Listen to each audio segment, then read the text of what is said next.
CM Revanth Reddy మీడియాతో చిట్చాట్ను నిర్వహించారు.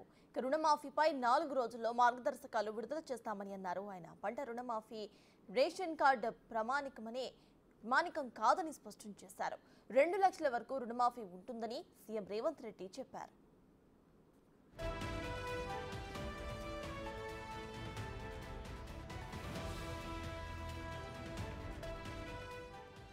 రాష్ట్రంలో విద్యుత్తు కొరత లేదు, పంపిణీలో అంతరాయాలు మాత్రమే ఉన్నాయని అన్నారు సీఎం రేవంత్ రెడ్డి.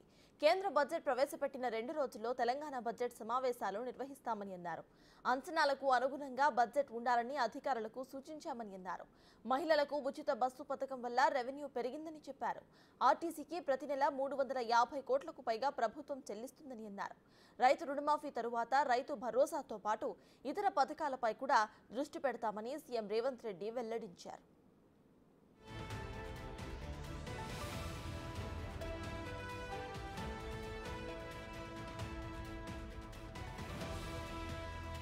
మండలాలు రెవెన్యూ డివిజన్ విషయంలో కమిషన్ను ఏర్పాటు చేస్తామని చెప్పారు సీఎం రేవంత్ రెడ్డి.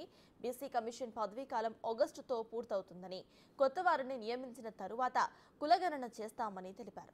కాళేశ్వరానికి సంబంధించిన వాస్తవాలు అసెంబ్లీలో పెడతామని అన్నారు.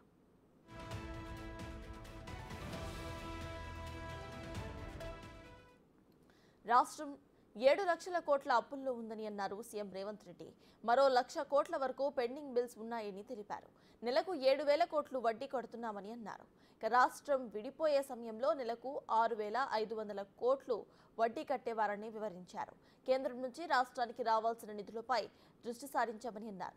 అన్ని శాఖలకు సంబంధించిన కేంద్ర మంత్రులను ఇప్పటికే కలిశామని అన్నారు రేవంత్.